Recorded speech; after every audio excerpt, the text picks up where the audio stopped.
wanted to chat, since we got you on here, the difference between coaching and training.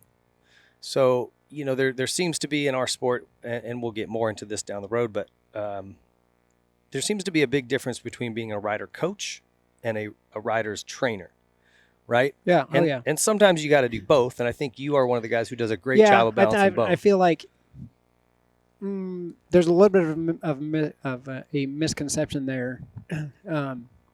Everybody wants a trainer, and they just think that's somebody that goes to the track, tells you when to shift, RPMs are right, lean, you know, all those sort of things. Yeah.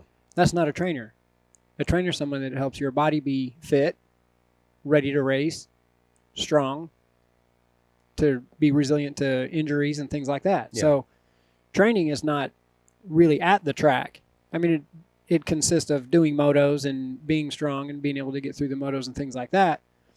But then coaching is a whole different realm where you are working on those little things at the track, you know, pushing into the faces, driving the backsides, you know, roll speed in the corners, you know, all that type of stuff. Yeah. So you look at somebody like Johnny O, who works with Lawrence. He brings a lot to the table for that kid. You know, like he has a lot to teach him, you know, on the coaching side at the track. And Jet's a very, very talented rider. And so is Hunter, his brother. And I think it works well for them because Johnny's a very, very hard trainer. Mm-hmm. I do know those kids, at least Jet, and I've talked to his dad a little bit. And they've been on the grind in Australia for many, many years. Even though Jet's really young, he's put in the work. Right. So Johnny's kind of just an extension of what they grew up doing. Right. So, yeah, just somebody. And so I would say Johnny's contribution there, he might have some things he's helping on the training side, but I would say more of the coaching side. Like those kids haven't raced Supercross before, you know, or until they came over here. So he's been there and done that. He can help them through mm-hmm.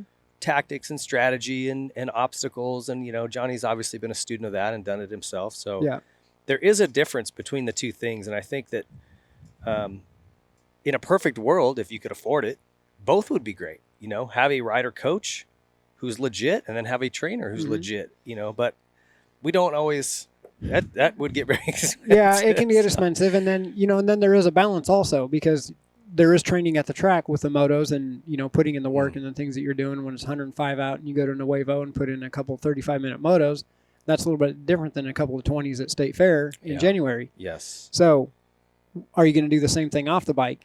And if you have somebody that's going to the track with you and then somebody that's doing your off-bike training, you know, maybe this guy's burning you at this end, right. This guy's burning you at this end. Next thing you know, you can't even get out of bed in the morning. Yeah, they need to be talking, right, and saying, hey, let's put together a comprehensive plan mm-hmm. or something. Yeah. Or, like I said, I just wanted to make sure that there was a delineation between the two because I think that gets smeared over. And these ex-pro riders who have maybe never won a pro race, or certainly not a championship, are now calling themselves trainers and coaches. And it's kind of like, well, I mean, I got you.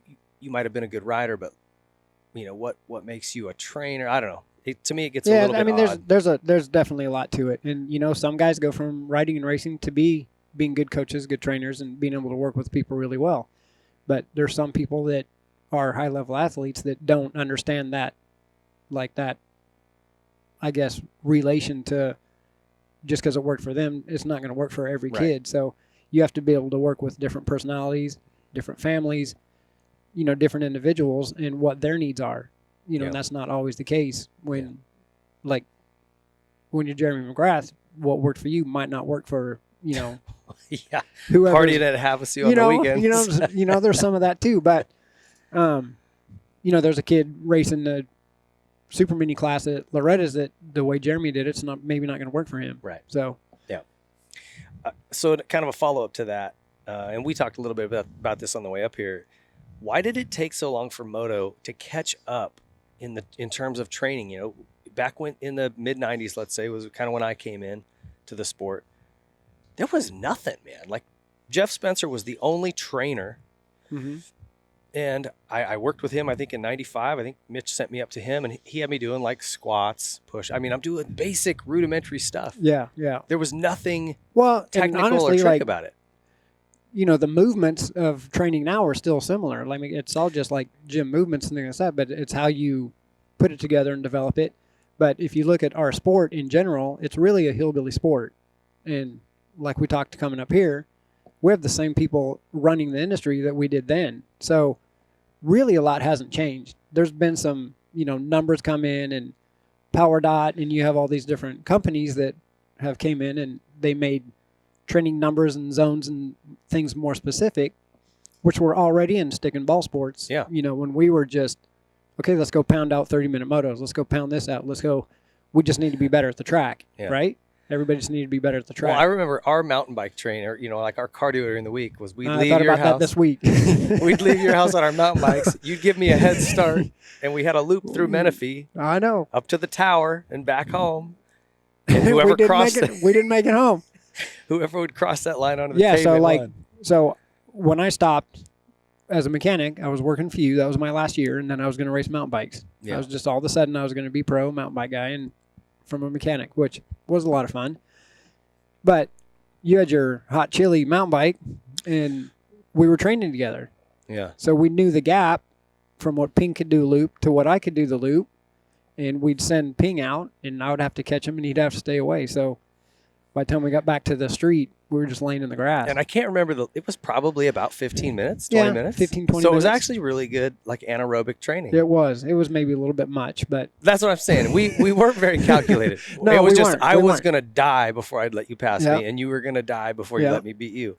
And we would be laying on the grass wanting to puke. Well, and we were training different energy systems, which we understand now, but then we didn't. There was no science to it back then. Like I was going to race downhill, which was like 5 or 6 minutes, and here I am doing like all these crazy long road rides and all these cross-country rides and doing time trials that are like 20-something minutes as my base of training when you're trying to do motos and you're just sprinting all the time. Yeah. And you had no base going. So we didn't really know then. We just went hard and hoped to do better. So that's what I'm saying. That information about, building a base and then what systems you're using, what type, are you fast twitch, are you slow twitch, what are you trying to develop, where are you weak, what do you want to get better? That was all science that was founded already in stick and ball sports. Yeah. Mm-hmm. We were a bunch of idiots over there banging rocks together trying to make fire. Well, why did it take so long? It just again, it's just, I mean, look, he'll be the sport. Like we were put on a dirt bike when we were little, and it was Dad had a cigarette and a beer, and exactly. So we went to the races, and to get on the gate, and if you didn't win, you got yelled at. If you were Phil, then if you weren't doing good, Dad threw rocks at you when you're on the track. So, there's all these stories and things that went on. And then, as the sport evolved and things got better and guys got better and Jeff Ward more money comes in, right? And more money came in and things started changing then. So. Yeah. Thanks for watching the Whiskey Throttle Show. Don't forget to like and subscribe and click the bell to get alerts for all the latest content. Follow us on Twitter at W_Throttle_Show and on TikTok, Facebook, and Instagram at Whiskey Throttle Show.